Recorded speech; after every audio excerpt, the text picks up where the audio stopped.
Electoral ബോണ്ടിൽ supreme കോടതി മേൽനോട്ടത്തിൽ അന്വേഷണം നടത്തണമെന്ന് കോൺഗ്രസ്. പ്രത്യേക അന്വേഷണ സംഘം രൂപീകരിക്കണമെന്ന് ജയറാം രമേശ് ആവശ്യപ്പെട്ടു.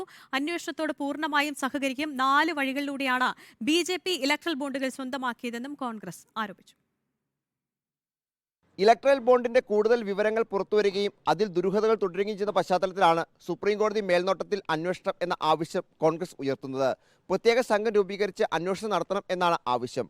3.8 ലക്ഷം കോടിയുടെ പദ്ധതികൾക്ക് അനുമതി നൽകി 2004 കോടി BJP വാങ്ങിയെന്ന് ജയറാം രമേശ് പറഞ്ഞു.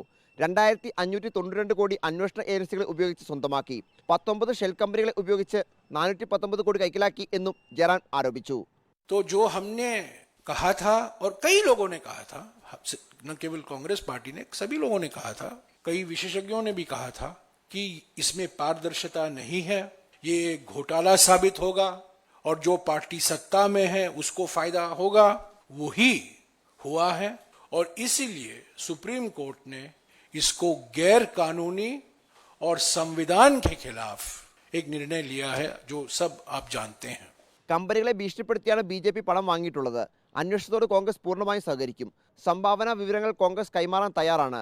ബോണ്ട് സംവിധാനം അവസാനിപ്പിക്കുമെന്ന് 2009 പ്രകടന പത്രികയിൽ കോൺഗ്രസ് വാഗ്ദാനം ചെയ്തിരുന്നു എന്നും ജയറാം രമേശ് ഓർമ്മിപ്പിച്ചു.